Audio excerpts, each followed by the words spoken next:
Joined once again by Curtis Anderson. And Curtis, appreciate you swinging by. Good to see you again. Yeah, good to see you too. Thank you for having me, Brian. You know, it seemed like it's been a bit since we were in the studio just doing our recap, over the spring, but how's it feel just to being back out here for the fall camp and getting ready? Yeah, honestly, it feels amazing. I was talking to Coach O. I told him it feels a little surreal, like it's been 2 years since we've played in a game, and now we're just 2 days away from getting on the plane and heading over there. So honestly, it's just exciting. It's an amazing time.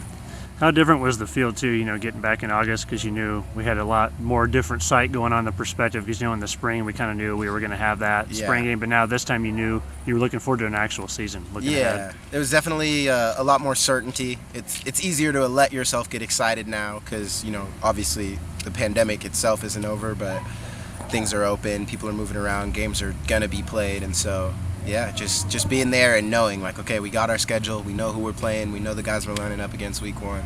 It's been pretty great.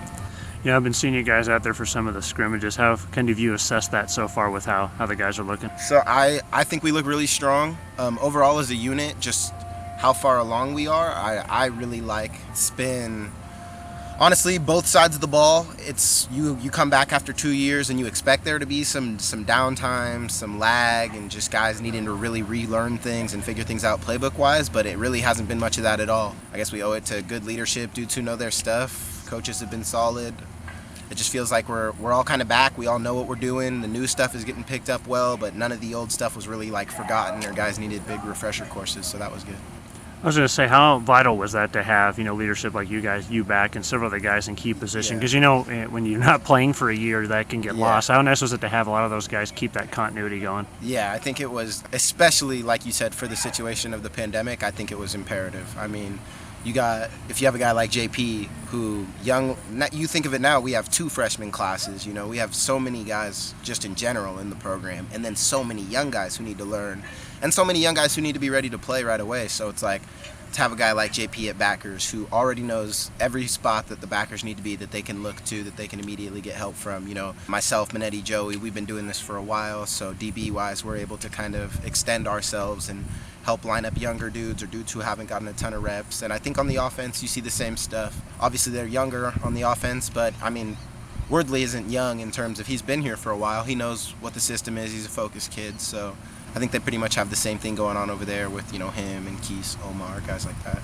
You kind of touched on my next part too, but it's kind of a weird deal where you said, 2 recruiting classes, so the guys came in a couple of years ago, didn't even get to play, had to wait, and then these guys that just got, picked up from this past February. How do you think they've kind of adjusted to the system with you guys? Yeah, I mean, I can't really imagine just the uniqueness of their situation. You come in, you're excited, trying to figure out if you're going to play or redshirt or travel or how that's going to work, and then you're sidelined for a whole year, and now a whole nother class comes. So, what it's done, honestly, is it's increased competition a lot, I think, especially in the spring. You go back to the stuff we were doing in the spring and the way guys who may have been 3s or 4s are competing against each other because they don't know who's redshirting, who's traveling, who's staying. So really it was just a lot of increased competition, which was super good for us. It got young guys who have a lot of potential. We have some young dudes who can really play, who I'm really excited for.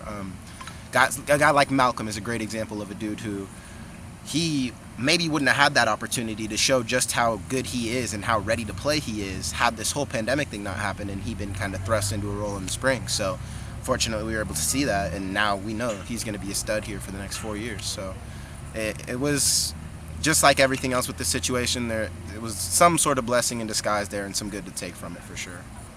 All right, Curtis. Well, it's always great to catch up with you. Good to spend a few minutes with you. Of course, we're really excited for Thursday. I'm sure you are too. Looking forward to seeing it. We'll catch up with you soon. Sounds good.